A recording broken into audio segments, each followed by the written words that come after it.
So the physicist who did this work with the photoelectric effect, he published a number of papers in that year. It took about 5 years. It was from 1900, when Planck did his work, to 1905 was, that's a 5, was the work on the photoelectric effect. So from black body radiation to the photoelectric effect. It took about 5 years for that to happen. The physicist who did that published about 4 or 5 papers covering a number of topics. They called it his Annum Mirabilis, because he solved a number of difficult problems using really complex math and taking full advantage of quantum mechanics to do so. He won the Nobel Prize for the photoelectric effect. The other papers merely changed the world, because that physicist was a Swiss patent clerk named Albert Einstein. But he won the Nobel Prize for the photoelectric effect because it proved that light comes in individual packets of energy called photons. Okay, he proved that this new theory was correct. Okay, the other things he published included relativity, what Einstein is famous for now. But he won the Nobel Prize for talking about light shining on metal. All right, so the results of those experiments and that theoretical work is that light is quantized. It comes in individual packets of energy called photons. The energy of an individual photon is equal to E equals h nu, where h is Planck's constant, 6.626 times 10 to the negative 23rd. No, times 10 to the negative 34th, excuse me, joule seconds, times the frequency of the light. And light travels at a constant speed, c equals lambda nu.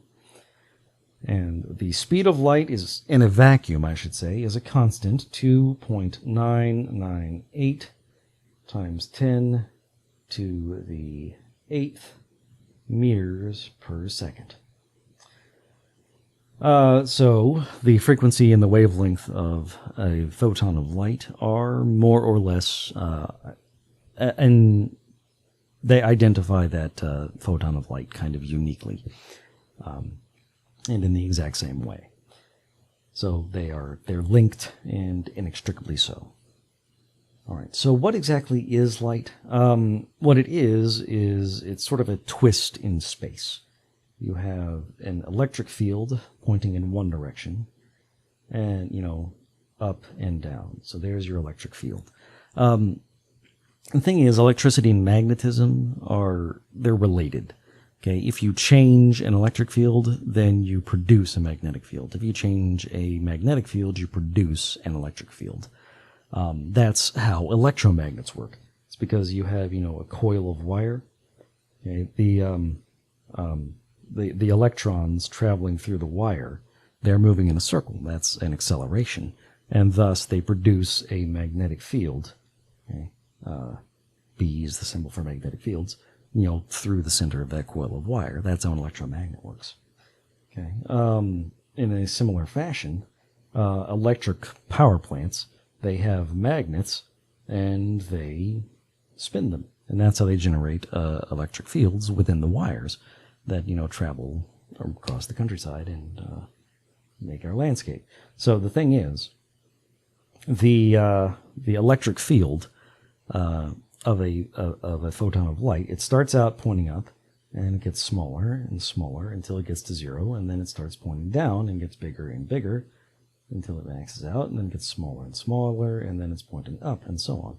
Okay. And so, because you have this changing electric field, that produces a magnetic field. 90 degrees. Okay, so that's a right angle. Okay. And that magnetic field is also constantly changing. So instead of being, up and down, okay, so your electric field is up and down, okay, this magnetic field is, in and out. And at the same time, this photon is moving forward. Okay? So that's what a photon is. Okay? It's a sort of twist in the fabric of space. It's an electric field in one direction, a magnetic field 90 degrees away from that, moving in a direction that is 90 degrees away from both of those. Okay? And so the wavelength is, from maximum to maximum of your electric field, or maximum to maximum of your magnetic field. Either one works. Okay? And, thus your wavelength, because it's, moving along in a direction, you can measure the wavelength like that. In the exact same way, instead of talking about the maxima in terms of space, you can talk about them in terms of time. How long does it take the photon to go from maximum to maximum? And that's what gets you, your frequency. So that's what a photon of light is. Okay. All right. But the takeaway in terms of this is more the E equals h nu and C equals lambda nu. We'll do math with those. I'm not going to do them now because, writing with my finger is a little bit messier than I would like. Okay. The other thing, let's go ahead and do it, is you have the electromagnetic spectrum from low energy or low frequency, or let's see, not high, let's call them long wavelengths, to high energy, high frequency, short wavelengths. Okay, so down here, the low energy end, you have radio waves, followed by infrared. Then, a very narrow gap or a narrow spot. Let's see, I drew that backwards. A very narrow part of the electromagnetic spectrum. You have the rainbow, visible light.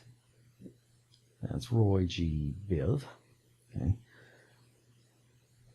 Followed by ultraviolet light, then X-rays, then gamma rays. Gamma rays are the very, very high radiation, very high energy radiation. Infrared radiation, that's what we associate with heat. Ultraviolet is what we associate with sunburns. X-rays are, the things we use to look through skins so we can look at bones. And gamma rays, apart from being associated with comic books and The Incredible Hulk, gamma rays are very, very, very high energy. UV light cannot penetrate your skin. X-rays can penetrate your skin and muscle, but they can't pass through your bones. That's why we can use them to look at bones. Gamma rays can pass through, concrete. Not thick concrete, but, a concrete wall. Gamma rays could pass through. It has to be a thick concrete wall. Okay. But X-rays couldn't pass through a concrete wall. That's why when you're at the dentist, or if they're, X-raying your broken bone or something, the X-ray tech will go and stand behind a concrete wall. The lead apron is enough to protect you from, the extraneous X-rays, but they need the concrete wall to protect them because it's more comfortable than trying to put on a lead apron.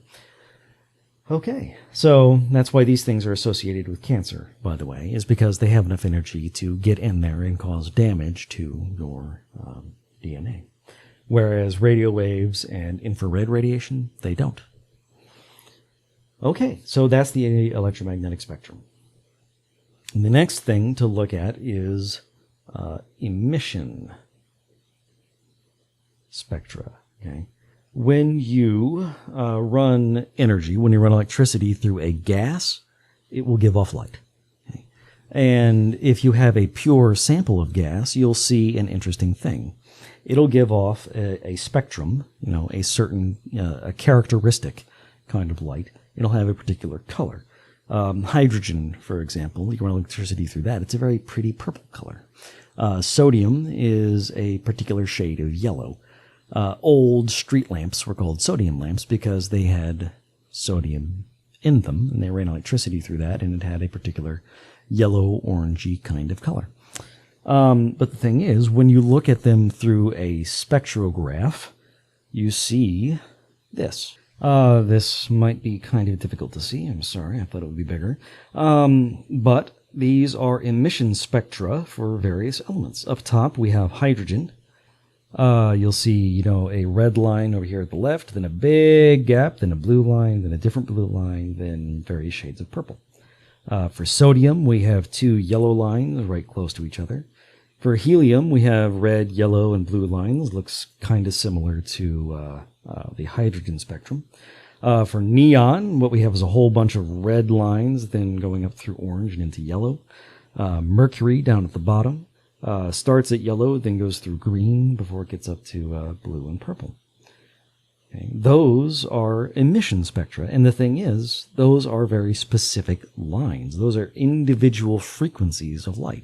We're not seeing a broad smear like we saw for blackbody radiation. Instead, we're just seeing very specific frequencies. Those are photons with very particular energies. And that is going to be important moving forward, because it's going to explain why atoms can exist. And that is the end of lecture 22, end of chapter 6, section 1. I'll see you again in the next lecture.